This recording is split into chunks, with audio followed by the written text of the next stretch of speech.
آپ نے جو ہے ارادہ کیا کہ جتنا پڑھ لیا اپنے جان پر کام کرتا کرنے کے لیے، یہ بول کر کے جو ہے اپنے ایک ساتھی کے ساتھ ہاتھوں سامان اسٹیشن پہ بھجوا دیا، اور پھر خیال آیا کہ کیوں نہ جاتے آتے جو استاد محترم ہے، آپ کے جو استاد محترم تھے علامہ ارشد القادری صاحب، یہ بھی حضور حافظ ملت کے شاگرد ہیں۔ علامہ ارشد القادری یہ بھی حضور حافظ ملت کے شاگرد ہیں۔ تو حضور فقیہ ملت مفتی جلال الدین امجدی صاحب، جن کی کتابیں آپ پڑھتے ہیں، انوار شریعت، انوار الحدیث، فتاوی فیض الرسول، اور نہ جانے کون کون سی کتابیں ہیں، بر مذہبوں سے رشتے۔ تو یہ سوچے کہ میں جو ہے میرے استاد محترم علامہ ارشد القادری صاحب کو بس اطلاع دے کر کے جلدی سے اسٹیشن پہنچ کر کے میں کام کرنے کے لیے نکلتا ہوں۔ اب جیسے ہی پہنچے تو علامہ ارشد القادری نے دل کی آواز سے انہیں روکا، دل سے جو بات نکلتی ہے اثر رکھتی ہے، پر نہیں طاقت پرواز مدد رکھتی ہے۔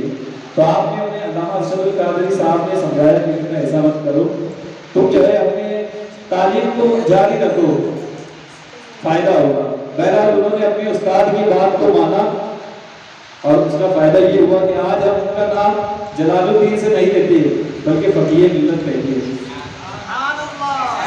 تو پیارے اسلامی بھائیوں، یہ ہمارے اسلاف کا ہمارے اسلاف کی جو زندگیاں آپ کو بتائی جاتی ہیں، اس کا مقصد یہ ہوتا ہے کہ جو حالات ان کے ساتھ پیش آئے، اس طریقے کے حالات کبھی کبھی ہمارے ساتھ بھی پیش آتے ہیں، تو ہمیں چاہیے کہ اس وقت تو پریشان نہ ہو، ڈگمگائے نہ، اس وقت تو ہم ان کے حالات کو دیکھیں، ان کی زندگیوں کو دیکھیں کہ آخر ان لوگوں نے کس طریقے سے حالات کا مقابلہ کیا، پریشانیوں کا مقابلہ کیا، اور آج جو ہے اس مقام پر ہے۔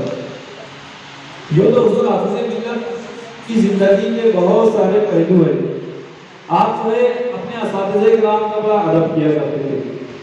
یہ ان کی سیرت کے بارے میں ملتا ہے کہ جب یہ اجمیر شریف میں تعلیم حاصل کر رہے تھے، حضور صدر الشریعہ اجمیر شریف میں پڑھاتے تھے، دارالمعینیہ میں، تو حضور حافظ ملت پڑھاتے کبھی جو ہے درسگاہ سے کلاس کے باہر چلے جاتے تو سارے طلبہ کھڑے ہو جاتے، ایسا ہوتا ہے، آپ بھی کھڑے ہو جاتے۔ پھر جب حضور صدر الشریعہ باہر چلے جاتے تو سارے طلبہ بیٹھ جاتے تھے، پھر جب آتے تو پھر کھڑے ہو جاتے۔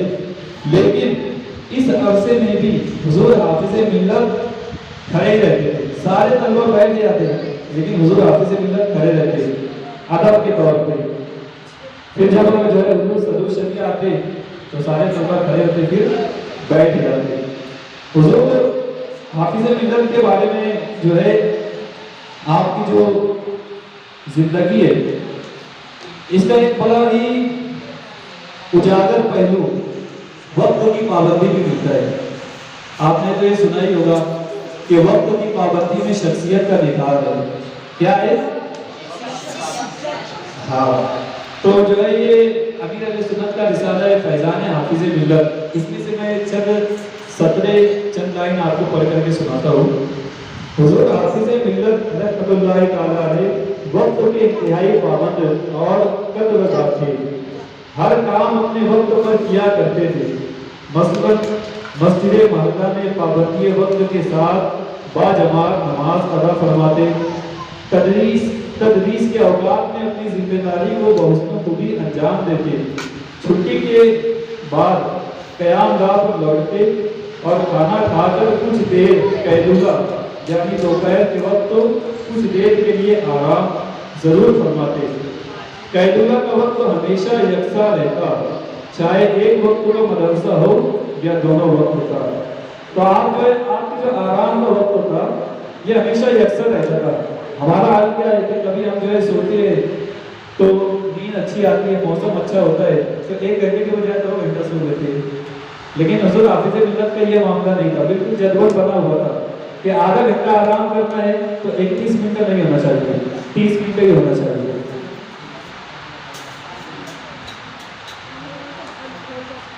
ظہر کے مقررہ وقت پر بہرحال اٹھ جاتے اور باجماعت نماز ادا کرنے کے بعد اگر دوسرے وقت کا مدرسہ ہوتا تو مدرسہ تشریف لے جاتے ورنہ کتابوں کا مطالعہ فرماتے یا کسی کتاب سے درس دیتے یا پھر حاجت مندوں کو تعویذ عطا فرماتے۔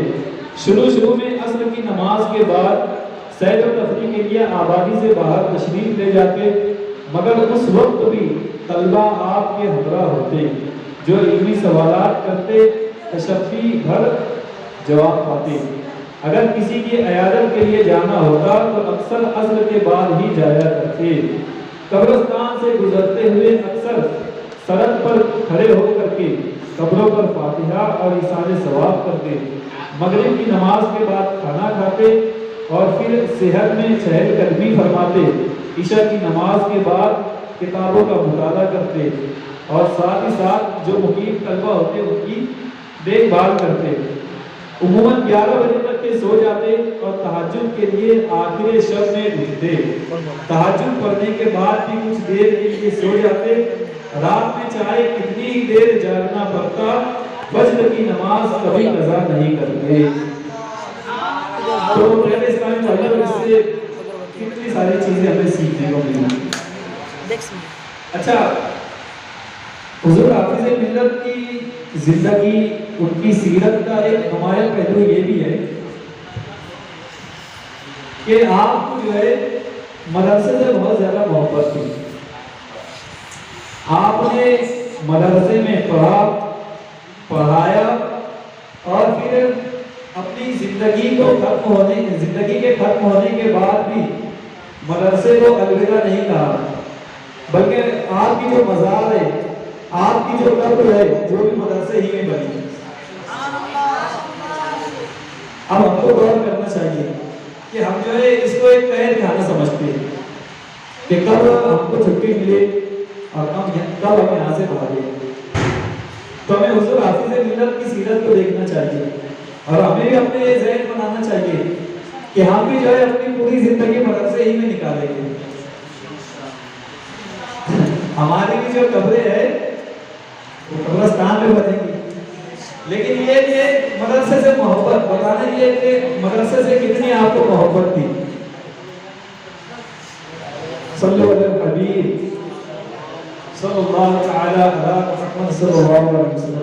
اچھا، اس میں ایک بات میں طلبہ کو جیسے بولتا بھی ہوں کہ ہم سنتے ہیں کہ کوئی فقیہ ملت بنا، کوئی مفتی اعظم بنا، کوئی محدث کبیر بنا، کوئی حافظ ملت بنا، کوئی کیا بنا۔ ان کی زندگیوں پر جب آپ غور کرتے ہیں نا تو یہ گھر کا کھانا کھا کر کے محدث کبیر نہیں بنے، گھر کا کھانا کھا کر کے مفسر اعظم ہند نہیں بنے۔ ان میں اکثریت بلکہ سبھی کی تعداد یہی ہے کہ یہ لوگ مدرسے میں رہے، مدرسے میں انہوں نے اپنے شب و روز کو، رات و دن کو گزارا، مطالعہ کیے، اچھی سے پڑھائی کیے، تب میں جا کر کے اس منزل پر فائز ہوئے۔ تو ہمیں بھی چاہیے کہ اپنے وقت کو زیادہ سے زیادہ مدرسے میں گزارے۔ یہاں رہنے کا یہ فائدہ ہوگا کہ آپ کچھ نہ کچھ بچ جائیں گے۔ اللہ تعالیٰ ہمیں عمل کی توفیق عطا فرمائے، اپنے بزرگوں کی سیرت پر عمل کرنے کی توفیق عطا فرمائے۔ سبق پھر پر صداقت کا، عدالت کا، شجاعت کا، سبق پھر پر صداقت کا، عدالت کا، شجاعت کا، لیا جائے گا تو جسے کام دنیا کی امامت کا، اور بتانے رنگ و روپ کو توڑ کر ملت میں گم ہو جا، بتانے رنگ و روپ کو توڑ کر ملت میں گم ہو جا، نہ ترانی رہے باقی، نہ ایرانی نہ افغانی۔ صلو علی الحبیب وما علینا الا البلاغ۔ السلام علیکم۔